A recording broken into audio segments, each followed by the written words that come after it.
इस कार्यक्रम के प्रायोजक हैं श्री निहाल चंद्र जी जैन, श्रीमती अचरज कुमारी जैन, श्री घेवर चंद्र जी जैन, श्रीमती कल्पना देवी जैन, श्रीमती सुनीता जैन, श्री विनय जैन, श्रीमती पूर्वी जैन, जयपुर, राजस्थान। नमो अरिहंताणम, नमो सिद्धाणम, नमो आयरियाणम, नमो उज्जायाणम, नमो लोये सव्यसाहुणम।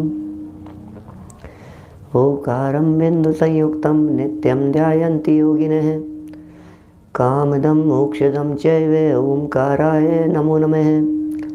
अविरल शब्द घनोघ प्रक्षालित सकल भूतल मलकलंका, मुनिभिरुपासित तीर्था सरस्वती हरतु नो दुरितान्।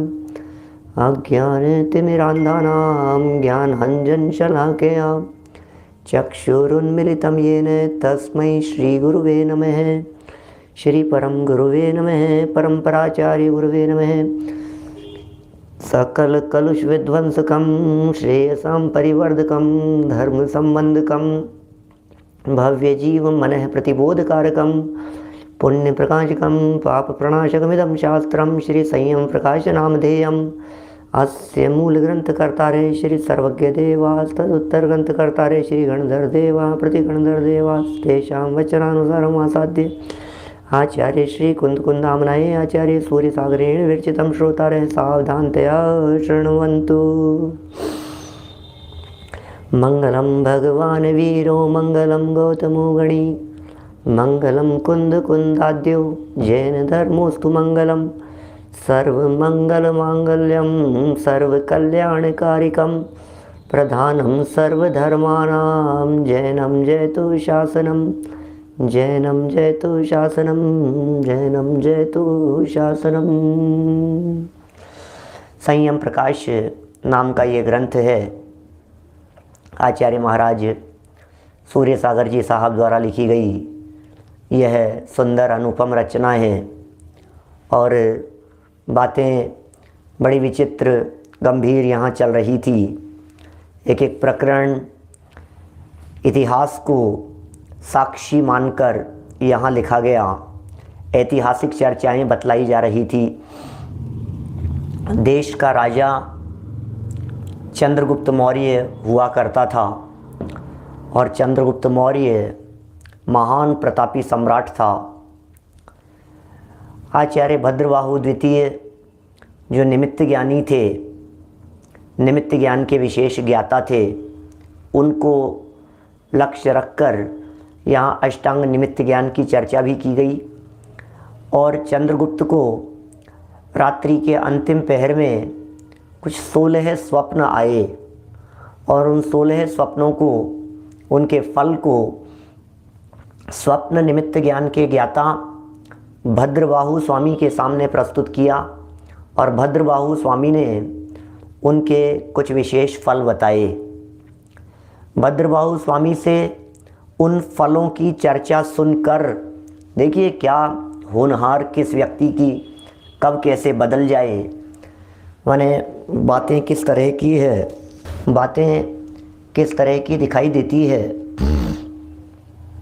विषय गंभीर है, प्रकरण समझने योग्य है।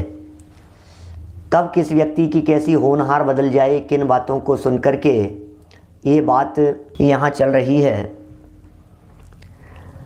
16 स्वप्नों का फल जाना, चंद्रगुप्त ने भी जाना और हमने भी जाना। कैसे कैसे फल थे। राजा लोक नीति मार्ग का उल्लंघन करेंगे, धर्म साधन बालक अवस्था में ही होगा, क्षत्रिय लोग मुनिव्रत अंगीकार नहीं करेंगे, द्वादश अंग का ज्ञान नहीं होगा, इस पंचम काल में चारण रिद्धिधारी और देव लोग यहाँ भारत भूमि पर नहीं आएंगे, दुष्काल पड़ेगा, वर्षा नहीं होगी, किसी किसी जाति धर्म संप्रदाय में ही कुछ कुछ धर्म रह पाएगा, जुगनू की तरह चमकता हुआ सूखा हुआ सरोवर देखा। क्या क्या बातें इनके द्वारा देखी गई। जैन तीर्थों का अभाव होगा, शूद्रों में राज्य संपदा ज़्यादा विशेष दिखाई देगी। इन सब स्वप्नों को देख करके संयमी जहाँ होंगे वहाँ लड़ाई झगड़े होंगे, विवाद होंगे, गजब हो गया। संयमियों में विवाद होंगे, मुनिराजों में विवाद होंगे, आपस में एक दूसरे के प्रति ईर्ष्या का भाव होगा, अहमपना होगा। ये जब स्वप्न देखे, जगत के स्वरूप को देख करके रागी द्वेषी देवी देवताओं का बाहुल्य होगा। इन सब बातों को जानकर, इन सब बातों को सुनकर चंद्रगुप्त स्वामी को वैराग्य हो गया और चंद्रगुप्त स्वामी ने भद्रबाहु स्वामी से ही दीक्षा ले ली। कैसी स्थिति है। सच में जब वैराग्य भाव आता है तो फिर वो ये नहीं देखता है कि मैं कौन से पद पर हूँ। अंतिम मुकुटबद्ध शासक हुआ करते थे इस देश के, ऐसे अखंड भारत के। अभी तो भारत बहुत छोटा हो गया है,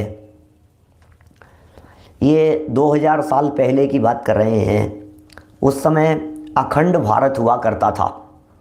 बहुत सारे ये आसपास के जो देश हैं, न केवल पाकिस्तान और अफ़गानिस्तान, इसके अलावा भी और भी जो देश हैं, समझ लीजिए आप इधर भूटान, बर्मा, ये सब भारत में ही, भारत के ही हुआ करते थे, भारत के ही हिस्से हुआ करते थे। उस अखंड भारत के एकमात्र शासक चंद्रगुप्त द्वितीय होते थे, जो मौर्य सम्राट थे, चंद्रगुप्त मौर्य। उन्होंने भद्रबाहु स्वामी से दीक्षा ले ली और उनके पास में रह कर के ही आत्म साधना करने लगे। अब देखिए आप घटना क्या घटती है। पेज नंबर 437 संयम प्रकाश ग्रंथ 437 नंबर पेज पर हम सत्य घटना की तरफ बढ़ रहे हैं। क्या घटना घट जाती है, कैसी परिस्थितियाँ होती है, कैसे निमित्त ज्ञानी थे। प्रकरण तो निमित्त ज्ञान का ही चल रहा है, प्रकरण तो वही चल रहा है। स्वप्न निमित्त ज्ञान के ज्ञाता भद्रबाहु स्वामी लिख रहे हैं, राजा चंद्रगुप्त ने भद्रबाहु से इस प्रकार स्वप्नों का फल सुनकर अपने पुत्रों को राज्यभार देकर, बिंदुसार था इनका पुत्र, राज्यभार देकर दिगंबर साधु दीक्षा ग्रहण कर ली और आत्मविशुद्धि तथा धर्म साधन करने लगे तथा स्वामी भद्रबाहु के पास रहने लगे।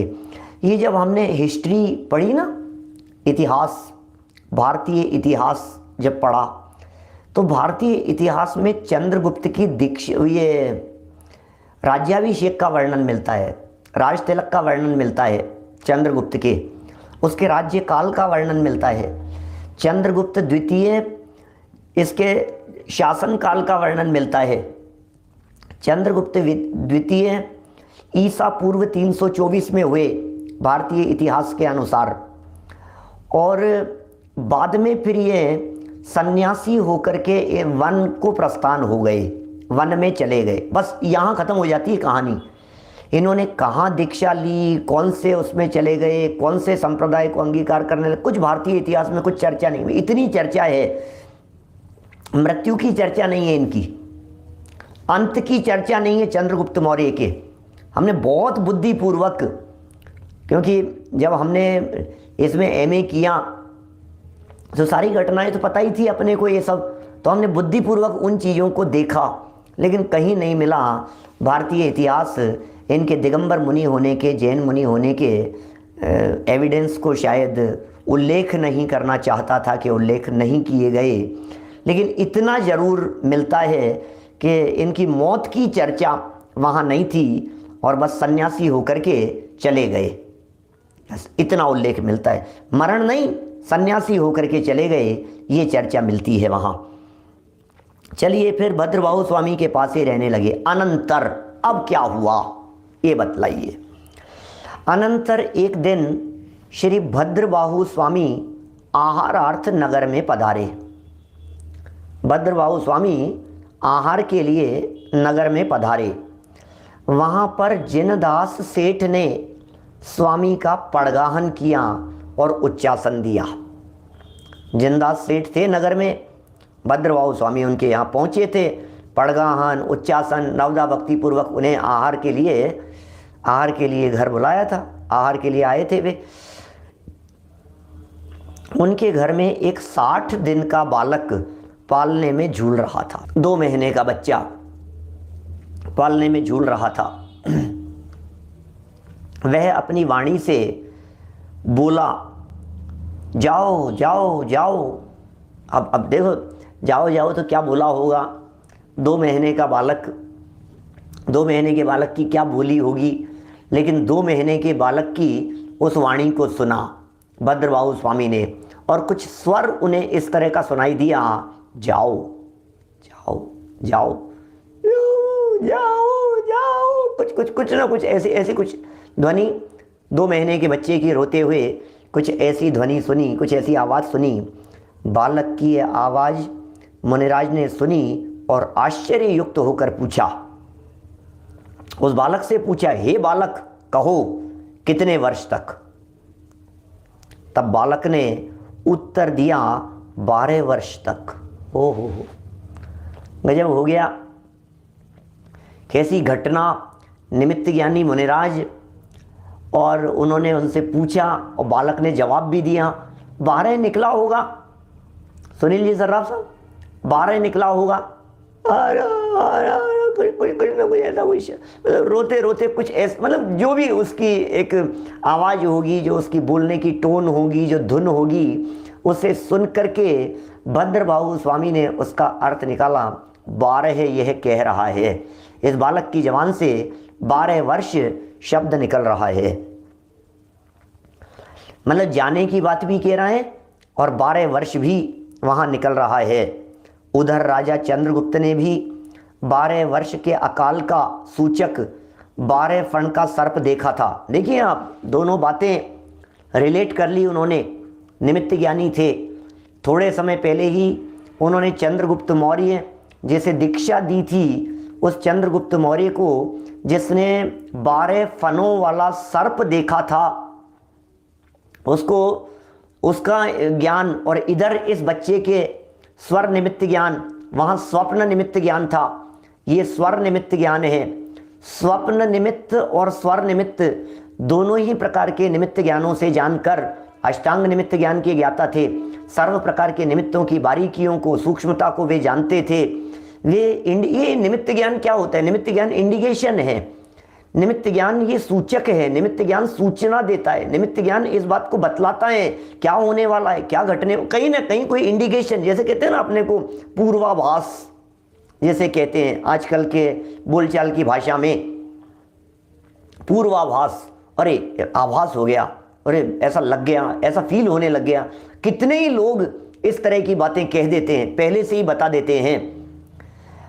मेरे तो घर की सच्ची घटना है। मेरे दादाजी, अभी पिताजी बैठे हैं, मेरे दादाजी कभी असत्य नहीं बोलते थे, बहुत शुद्ध सात्विक जीवन था, उम्र कोई बहुत ज़्यादा नहीं थी, और दिन में, सच्ची घटना है, बिल्कुल सच्ची घटना, मेरे घर की, मेरे दादाजी की, मेरे पिताजी के पिताजी की सच्ची घटना है।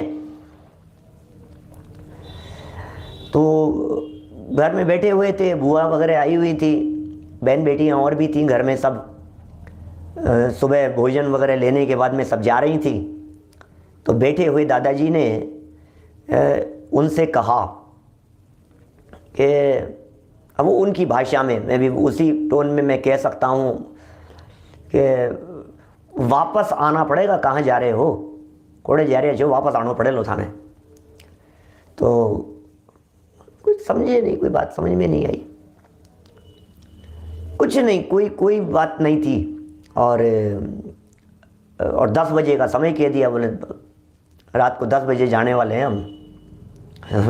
मजाक कभी करते नहीं थे, कोई बात नहीं थी।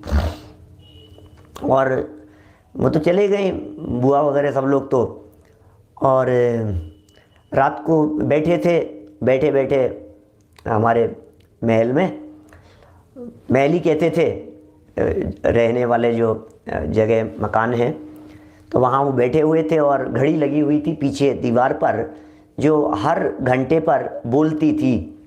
एक, जैसे 1 बजेगा तो 1 बोलती थी, 10 बजे, 8 बजेगा तो 8, 1 2 3 ऐसे टन टन टन। तो जब 10 बजे रात के, तो 10 बजे जैसे ही घड़ी ने बोलना शुरू किया, बिल्कुल स्वस्थ, कोई बीमारी नहीं, कोई तकलीफ नहीं, और अचानक ही घटना, बिल्कुल बस गर्दन मुड़ गई और स्वर्गवासी हो गए। ये सच्ची घटना है। तो मैं तो ये कहना चाहता हूँ, वो जो कुछ भी रहा होगा, वो कोई निमित्त ज्ञानी तो नहीं थे, और सदगृहस्थ थे, सत श्रावक थे, लेकिन पूर्वाभास की मैं यहाँ बात कहना चाह रहा हूँ। ऐसा पूर्वाभास हो जाता है, ऐसा पहले से पता लग जाता है। मैंने पहले भी 10-15 साल पहले भी इस तरह की घटना, मतलब इस बात का उल्लेख कभी किया है कहीं, किसी ऑडियो प्रवचनों में कहीं कभी होगा। तो अपने को भी हो जाता है इस तरह का कि नहीं आज तो पता नहीं मन उचट रहा है, आप मत जाओ, आज कुछ ऐसा हो रहा है, इस तरह की बातें हो जाती हैं ना बहुत बार। कभी किसी के बारे में, कभी किसी बात को सुन करके, कह करके, देखने से, ऐसा, इसे पूर्वाभास कहते हैं। तो लेकिन ये भद्रबाहु स्वामी तो विशेष निमित्त ज्ञान वाले थे और इन्होंने तो इस सत्य घटना को जान लिया और दो बातें एक साथ मिल गई। उधर चंद्रगुप्त का स्वप्न मिला था और यहाँ क्या मिल गया, ये उस बालक की स्वर और धुन को इस तरह से सुन लिया जहाँ जाने की बात कही गई और घटना जान ली उन्होंने, उसका फल भी जान लिया। कितने वर्ष तक, बालक ने उत्तर भी दे दिया, 12 वर्ष तक। चंद्रगुप्त ने 12 वर्ष के अकाल का सूचक 12 फन का सर्प देखा था, पहले वो भी देखा गया था इनके द्वारा। अब मुनिराज ने पूर्ण रूप से निश्चय कर लिया कि यहाँ पर रहना ठीक नहीं है, क्योंकि यहाँ अब 12 वर्ष का अकाल पड़ेगा। पहले जाना था वो भी सत्य जाना था, घटना को सत्य उन्होंने जान लिया था। निमित्त ज्ञान तो पहले था, तो पहले ही पता लग गया था। कुछ दिन पहले की तो घटना थी जब चंद्रगुप्त ने दीक्षा ली थी, थोड़े दिन पहले ही तो 12 फन का सर्प देखा था और उसको बतलाया था 12 वर्ष का अकाल पड़ेगा। लेकिन उस समय तो सिर्फ अकाल पड़ने के बारे में जाना था कि पड़ेगा तो पड़ेगा, कोई बात नहीं, अब जान लिया, उसमें क्या हो गया, जो होगा हो जाएगा, जो घटना घटेगी घट जाएगी। लेकिन आज स्वर निमित्त ज्ञान के आधार पर जो बात जानी गई उसमें तो ये कह दिया गया जाओ, माने यहां मत रहो। क्या कह दिया? तो ये निश्चय कर लिया कि अब यहां इस काल में, इस क्षेत्र में रहना ये योग्य नहीं है, ऐसा निर्णय कर लिया, क्योंकि अब यहां 12 वर्ष का अकाल पड़ेगा। इस प्रकार की दुर्घटना को समझ आहार में अंतराय हो जाने के कारण वे वन में चले गए। लो, आहार ग्रहण नहीं किया उन्होंने, आहार के लिए आए थे जिनदास सेठ के यहाँ, नवदा भक्ति पूर्वक उन्होंने पड़गाहन किया था। पालने में झूलते हुए बच्चे को उन्होंने देखा, 2 महीने के बच्चे को, और उसके स्वर को सुनकर के इस तरह की घोषणा कर दी। ये सब आभास हो गया उनको। सामने से लिख रहे हैं और कि 9:15 बजे चले जाने की बात कही गई थी, चले गए। नीमच की घटना है, कहाँ की है। देखिए जो भी है, यहाँ क्या कह रहे हैं, ये रहना ठीक नहीं है, 12 वर्ष का काल पड़ेगा। दुर्घटना समझ लिया भैया, दुर्घटना होने वाली है, ये माने ये दुर्घटना होने वाली है, तो अब आहार कैसे ले सकते हैं। जैसे कहते हैं ना, अंतराय हो गया, कि विघ्न पड़ गया, आहार में अंतराय हो गया, बस ये अंतराय ही हो गया और क्या। ऐसे स्वप्न सुन लिए, या ऐसा भी कह सकते हैं, भूख से तड़पते हुए उस बालक के स्वर को सुना। क्या समझ में आ रही है बात? भूख से तड़पते हुए, भूख से तड़प रहे थे, उस बालक की आवाज को सुना। अब कैसी कैसी परिस्थिति, भूख से तड़पते हुए। अब परिस्थिति किस तरह की बनी, जब वे भूख से तड़प रहे थे, बच्चे को देखा तो समझ में आ गया ना कि यहाँ भूखे रहने की स्थिति बनेगी। कैसे निमित्त ज्ञान लगा लिया जाता है। ये बच्चा रो रहा है, जब रोते हुए बच्चे की आवाज़ सुन ले हुए तो मुनिराज वैसे ही आहार ग्रहण नहीं करते हैं।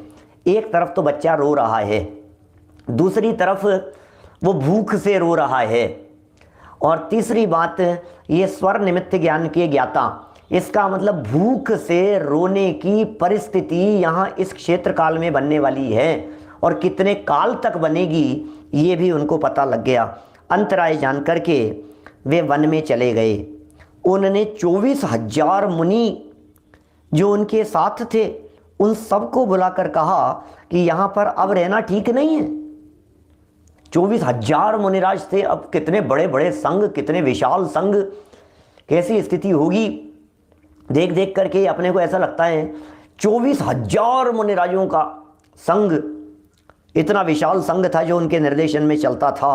उनको बुलाया और उनके सबको बुला करके कहा, उनके साथ थे उन सबको बुलाकर कहा कि यहाँ पर अब रहना ठीक नहीं है, क्योंकि यहाँ 12 वर्षीय अकाल पड़ने वाला है। उस अकाल के कारण तप और संयम के नाश होने की संभावना है। ओहो हो, अकाल की स्थिति है। क्या होने की संभावना है? अकाल के कारण तप और संयम के नाश होने की संभावना है। ऐसा अकाल पड़ रहा है। अब इस अकाल में तप नहीं तप पाएंगे, अब संयम की साधना नहीं हो पाएगी, उसमें विघ्न होता हुआ सा दिखाई दे रहा है। अतः इस देश में साधुओं का रहना उचित नहीं है, अन्यत्र चलना ही समुचित होगा, गुरु ने कह दिया। भद्रबाहु स्वामी ने निमित्त ज्ञान वाले थे और निमित्त ज्ञाता, निमित्त ज्ञानी, ऐसे भद्रबाहु स्वामी ने स्पष्ट शब्दों में ये बात कह दी कि भाई यहाँ रहना अब ठीक नहीं है, समुचित नहीं है। मुनि श्री भद्रबाहु जो कि संघ में सर्वोच्च आचार्य थे, उनके आदेश को मुनि चंद्रगुप्त तथा अन्य सब मुनियों ने स्वीकार कर लिया और अन्यत्र चलने को तैयार हो गए। ये 2000 साल पहले की घटना है, 2200-2300 साल पहले की, इसी देश की, इसी भारत भूमि की सच्ची घटना बतला रहे हैं। ये इतिहास की सच्ची घटना बतला रहे हैं, ये बतला रहे हैं यहाँ। अन्यत्र चंद्रगुप्त के गुरु थे भद्रबाहु स्वामी, और चंद्रगुप्त का नाम बार बार में क्यों आ रहा है? जब इतने 24,000 मुनि थे तो चंद्रगुप्त का नाम क्यों आ रहा है? अरे भाई, चंद्रगुप्त का नाम इसलिए आ रहा है क्योंकि चंद्रगुप्त अखंड भारत के शासक हुआ करते थे। चंद्रगुप्त मौर्य बहुत बड़े शासक हुआ करते थे, इसलिए चंद्रगुप्त का नाम आ रहा है बार बार में। बड़े लोग यदि दीक्षा ले लेते हैं तो नाम उनका वैसे ही आने लगता है। ये साहब हमने सुना है कि पंडित जी दीक्षा लेते हैं उस समय नाम बदल जाता है, तो ये मुनिराज, ये जब वो चंद्रगुप्त मौर्य थे तो दीक्षा लेने के बाद भी चंद्रगुप्त ही नाम रहा क्या उनका? नाम तो बदल गया होगा ना दीक्षा लेने के बाद में, जब उन्होंने दीक्षा ली होगी। ध्यान रखिए, बहुत महत्वपूर्ण बात कहना चाह रहा हूँ। हम आप जैसे साधारण व्यक्ति जब कभी दीक्षा लेते हैं तो हमारा नाम बदल जाता है, बदल दिया जाता है, लेकिन जब महापुरुष दीक्षा लेते हैं तो उनका नाम बदला नहीं जाता है। इसलिए नहीं बदला जाता है कि तुम कितना भी उनका नाम बदल लो, पूरी दुनिया उनको जिस नाम से जानती है वो उसी नाम से पुकारेगी, याद थोड़ी ना रहेगा उनको। अजितेश स्वामी नाम रख दिया, विमलेश स्वामी नाम रख दिया चंद्रगुप्त का, तो पूरी दुनिया जब उनको चंद्रगुप्त महाराज चंद्रगुप्त के नाम से जानती है, तो अब उन्हें देख करके कौन विमलेश, सूर्येश, चंद्रेश, क्या नाम अब कैसे याद रखेंगे? चंद्र सागर, वीर सागर, निर्वाण सागर, निर्मल सागर, निर्भय सागर, कितने कैसे याद करेंगे? बतलाओ, कैसे याद रहेगा? दुनिया में जब कोई व्यक्ति देखता है, क्योंकि महापुरुषों के साथ में बहुत बड़ी स्थिति है, ये प्रैक्टिकल बात है। ये जैसे महावीर स्वामी मुनि हुए तो मुनि महावीर स्वामी बोलेंगे, नेमिनाथ स्वामी ने दीक्षा ली तो नेमी कुमारी बोलेंगे उनको, आदिनाथ स्वामी ने दीक्षा ली, ऋषभ स्वामी ने दीक्षा ली तो ऋषभ कुमारी बोलेंगे उनको, मुनि ऋषभ कुमार। नहीं, और साहब कैसे, इनका तो नाम बदल करके ऋषभ देव इनका नाम था, इनका नाम तो अजित कर दो, संभव कर दो, अभिनंदन कर दो, राम कर दो, रहीम कर दो, कुछ भी कर दो नाम। अरे तो लेकिन दुनिया तो उन महाराज थे उनका, इसीलिए महाराजाओं का, राजा महाराजाओं का इनके नाम परिवर्तन की बात नहीं आती है। साधारण व्यक्ति को अपनी पहचान नाम बदल लेते हैं, जिससे कोई व्यक्ति, और वो पुरुषार्थहीन भी होते हैं लोग, अपने नाम को सुन करके उसके प्रति एकत्व बुद्धि हुआ करती थी, परिवार याद आता था, नाम याद आता था, तो इसलिए वो सब बदला जाता है। देखिए, ये रात्रि के पिछले प्रहर के संदर्भ में सामने प्रश्न आ रहा है कि कौन सा होता है। पिछले प्रहर का अर्थ होता है लगभग प्रातः काल होने के जस्ट पहले का, उससे जस्ट और पहले, अंतिम प्रहर कहलाते हैं उसको, पिछले प्रहर में, अंतिम प्रहर में। इस कार्यक्रम के प्रायोजक हैं श्री निहाल चंद्र जी जैन, श्रीमती अचरज कुमारी जैन, श्री घेवर चंद्र जी जैन, श्रीमती कल्पना देवी जैन, श्रीमती सुनीता जैन, श्री विनय जैन, श्रीमती पूर्वी जैन, जयपुर, राजस्थान।